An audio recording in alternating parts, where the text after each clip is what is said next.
sa Facebook ang litrato ng magkasintahang ikinasal noong kasagsagan ng pag-ulan at pagbahang dulot ng habagat.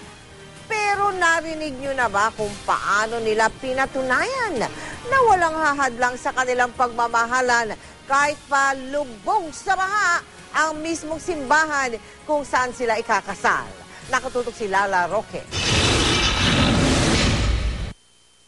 Sino ba naman ang hindi kikiligin sa litratong ito ng bagong kasal na naghalikan sa gitna ng gatuhod na baha?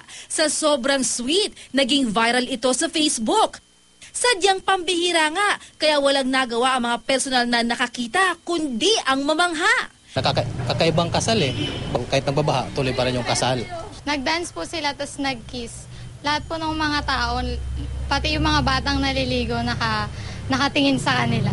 Kinikilig lang. Ang sweet kasi. Si Ram Ocampo ang groom sa picture. Isang school teacher naman ang bride na si Hernelly Ruazol.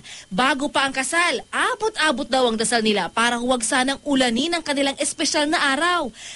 Undecided kami kung tutuloy ba o hindi.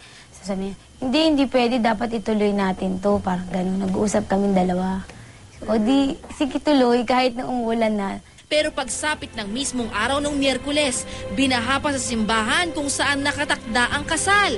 Pero ang inakala nilang balakid, naging extraordinaryong gimmick ng kanilang kasal. Ipopost pa ako sa Facebook na please don't ruin our day kasi special day yon. Yung pala, siya bagad pa magpapaganda ng wedding namin. Tunay ngang ang pag-ibig na makapangyarihan, hahamakin ng lahat, maski bahaman. Lala Roque, Nakatutok, 24 oras.